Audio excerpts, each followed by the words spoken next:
একটি লোহাকে বাঁকা করার পরে তাকে আবার সে আগের শেফে নিয়ে যাওয়া বিষয়টা খুবই কঠিন। এতে প্রচুর শক্তি এবং সময়ের প্রয়োজন, তাও আবার সম্পূর্ণভাবে সোজা হয় না। শুধু লোহার ক্ষেত্রে নয়, অন্য যে কোনো ধাতুর ক্ষেত্রে এই বিষয়টি লক্ষ্য করা যায়। তবে আপনাকে যদি আমি একটা কথা বলি যে আমার একটি ধাতু রয়েছে যে তার শেফ মনে রাখতে পারে এবং সে তার শেফে শুধু একটু তাপ দেওয়ার ফলেই ইজিলি চলে যেতে পারে। শুনতে অবাক লাগলেও বাস্তবে এরকম একটি আশ্চর্য বৈশিষ্ট্য সম্পন্ন ধাতু রয়েছে।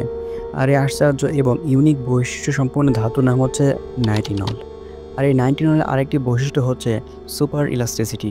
নাইটিনলের এত স্পেশাল বৈশিষ্ট্যের কারণে বিভিন্ন প্রকার মেডিকেল টেস্ট থেকে শুরু করে এছাড়াও বিভিন্ন ভিন গ্রহের মিশন করাতে এই নাইটিনল ব্যবহার করা হয়। এছাড়াও ভবিষ্যতে যদি কোনো গাড়ির চাকাতে নাইটিনলের ধাতু দেখা যায়, এতে অবাক হওয়ার কিছুই থাকবে না। বন্ধুরা, আজকের ভিডিওতে মূলত এই নাইটিনল সম্পর্কে বিস্তারিত আলোচনা করা হবে। আপনারা সবাই দেখছেন স্টোরি টেলিং। সম্পূর্ণ ভিডিওটি ভালো লাগলে অবশ্যই চ্যানেলটিকে সাবস্ক্রাইব করে পাশেই থাকবেন। 1959 সালে ডক্টর উইলিয়াম জেমস বয়লার মিসাইলের জন্য একটি ভিন্নধর্মী ধাতু আবিষ্কার করতে গিয়ে কাকতালীয়ভাবে এই নাইটিনল আবিষ্কার করে ফেলেন। এই নাইটিনল মূলত নিকেল এবং টাইটেনিয়ামের সংমিশ্রণের একটি ধাতু, যেখানে 55% নিকেল এবং 45% টাইটেনিয়াম ব্যবহৃত হয়। নাইটিনলকে আপনি যেভাবে বাঁকান না কেন, গরম পানিতে দেওয়ার সাথে সাথে সেটি তার আগের শেফে চলে যাবে। এছাড়াও একটি নাইটিনলকে আপনি আপনার ইচ্ছা মতো বাঁকিয়ে যদি 500 ডিগ্রি সেলসিয়াস তাপমাত্রায় উত্তপ্ত করে ফেলেন এবং সেটাকে আপনি দেখতে পাবেন আবার আগের শেফেই চলে আসছে। কিন্তু প্রশ্ন হচ্ছে, অন্য সব ধাতু কেন পারে না? নাইটিনলের এরকম ইউনিক বৈশিষ্ট্য প্রধান কারণ হচ্ছে ফেজ ট্রান্সফরমেশন। আমরা সবাই এই ফেজ ট্রান্সফরমেশন সম্পর্কে অবগত আছি। যেমন বরফকে যদি আমরা তাপ দিই তবে সেটি লিকুইডে পরিবর্তন হবে, এবং লিকুইড অর্থাৎ তরলকে তাপ দিলে সেটি গ্যাসে পরিবর্তন হবে।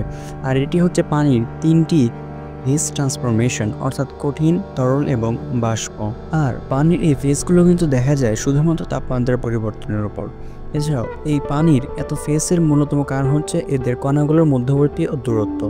অর্থাৎ তরলের দিকে খেয়াল করলে দেখা যায় এদের মধ্যবর্তী কণার দূরত্ব আলতো, অর্থাৎ স্বাভাবিকভাবে এরা থাকে। কিন্তু কঠিনে এরা খুবই দৃঢ়ভাবে অবস্থান করে, যার ফলে একটা পানিকে আমরা কঠিন অবস্থায় ইজিলি দেখতে পাই। এইবার আপনি জানলে অবাক হবেন, সলিড ওয়াটার অর্থাৎ বরফের অনেকগুলো ফেস রয়েছে। যেমন হেক্সাগোনাল আইস ফেস, এটি 32 ডিগ্রি ফারেনহাইট থেকে -150 ডিগ্রি ফারেনহাইটে স্টেবল থাকে। আবার কিউবিক আইস ফেস, এটি হচ্ছে -150 ডিগ্রি ফারেনহাইট থেকে -330 ডিগ্রি ফারেনহাইটে স্টেবল থাকে। সাধারণ অবস্থায় আমরা ফেসগুলো দেখতে পাই না, কেননা বাস্তবসম্মত এত নিম্ন তাপমাত্রা আমাদের কখনো হয়নি।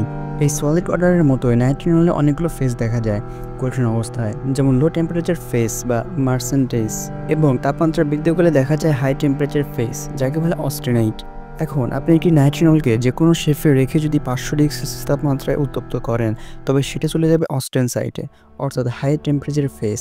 পরবর্তী সময়ে আপনি এটাকে যেরকমই আকৃতি দেন না কেন, সেটি পরবর্তীতে তাপমাত্রা কমার কারণে চলে যাবে মার্টেনসাইটে, অর্থাৎ লো টেম্পারেচার ফেস। পরবর্তীতে এই নাইট্রিনলকে যখন তাপ দেওয়া হয় বা গরম পানিতে দেওয়া হয়, তখন সেটি মার্টেনসাইট থেকে একদম সরাসরি অস্টেনাইট সাইটে চলে যাবে, অর্থাৎ এ পূর্বে যেরকম আকৃতি ছিল ঠিক ওই রকম আকৃতিতে চলে যাবে।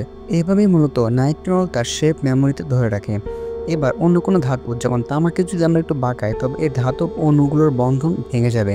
কিন্তু নাইট্রিনলের মধ্যে এরকম না হয়, এর ইলাস্টিসিটি অনেক বেশি হয়, এটি তাপ দেওয়ার ফলে ইজিলি তার আগের অবস্থানে ফিরে আসতে পারে। এইবার নাইট্রিনলের অপর একটা সুপার বৈশিষ্ট্য হচ্ছে ইলাস্টিসিটি। কোনো একটা পদার্থকে যদি ইচ্ছামতো বাঁকানো হয় বা টেনে লম্বা করা হয় এবং পরবর্তীতে ছেড়ে দেওয়ার পরে সেই পদার্থটি যদি আবার আগের অবস্থানে ফিরে যায়, তাকে বলা হয় স্থিতিস্থাপকতা বা ইলাস্টিসিটি।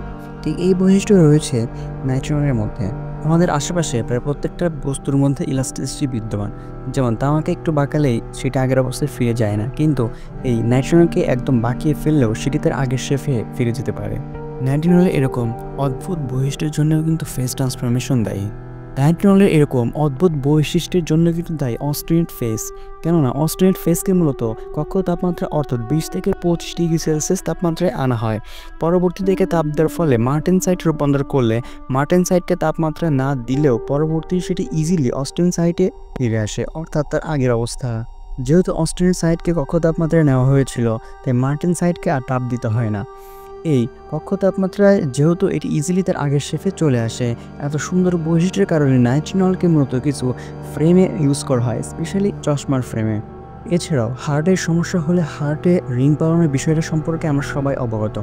এখানে কিন্তু নাইট্রনকে ইউজ করা হয়, যেখানে অস্ট্রেলিয়ান সাইড থেকে মাউন্টেন সাইডে পরিণত হওয়ার জন্য 37 ডিগ্রি সেলসিয়াস তাপমাত্রা প্রয়োজন, যা হচ্ছে একজন স্বাভাবিক সুস্থ মানুষের শরীরের তাপমাত্রা। সাধারণত নাইট্রনকে যখন কোনো একটা ব্লক করে নালীতে ঢোকানো হয় তখন শরীরের স্বাভাবিক তাপমাত্রা অর্থাৎ 37 ডিগ্রি সেলসিয়াস তাপমাত্রা এটি অস্ট্রেলিয়ান সাইড থেকে মার্টিনাস সাইটে পরিণত হয় এবং সেটি তার আগের অবস্থায় ফিরে যায়, যার ফলে সে ব্লক করা নালী ইজিলিতে রক্ত চলাচল করতে পারে। এই প্রক্রিয়ায় মূলত নাইট্রনল ইউজ করা হয় মানুষের হার্টে রিং বানানোর জন্য।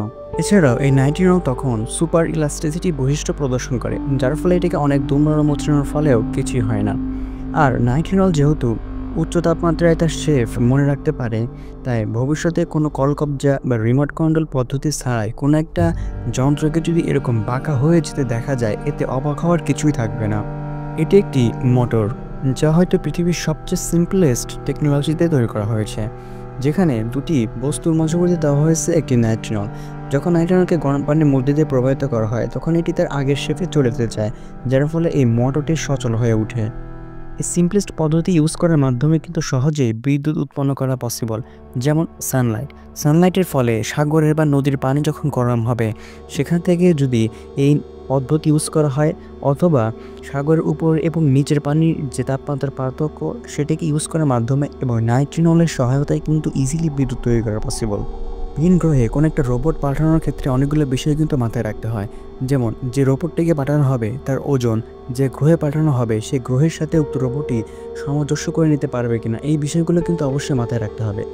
মঙ্গল গ্রহে পাঠানো মোট 3টি রোবটের মধ্যে সবগুলো রোবটকে সচল করার জন্য এদের চাকা অ্যালুমিনিয়াম ব্যবহার করা হয়েছিল, কিন্তু এদের মধ্যে 2টি রোবট সঠিক থাকলেও কিউরিওসিটি একটি রোবটের নাম, যেখানে তার চাকা একদম বিনষ্ট হয়ে পড়ে। কেননা কিউরিওসিটি এর ওজন ছিল প্রায় 1 টনের কাছাকাছি, আর এত ভারী ওজন একটি অ্যালুমিনিয়ামের পাত নিতে পারবে না, এটাই স্বাভাবিক। তাই এই ক্ষেত্রে কোনো একটা ভিন্ন প্রজাতির ধাতু ব্যবহার করতে আগ্রহী নাসা। সেই ক্ষেত্রে একটা ভালো উদাহরণ হতে পারে হচ্ছে নাইট্রনল। কেননা নাইট্রনল অনেক হালকা, এটি যে কোনো প্রকার অনুকূল পরিস্থিতি দিয়ে টিকে থাকতে পারে।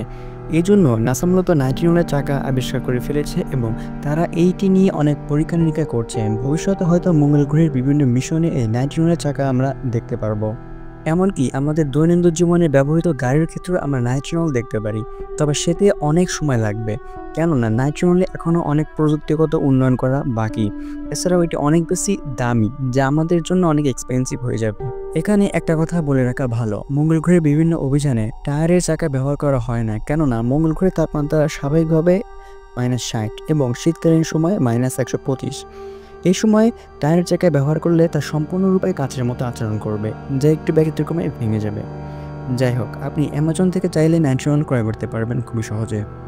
এবং ছোটোখাটো যে কোনো প্রজেক্টের জন্য আপনি যদি অ্যামাজন থেকে নাইট্রনল ক্রয় করতে চান, তবে আপনাকে প্রায় $10 থেকে $15 খরচ করতে হবে, তবে আপনি একটি সঠিক নাইট্রনল পেতে পারেন।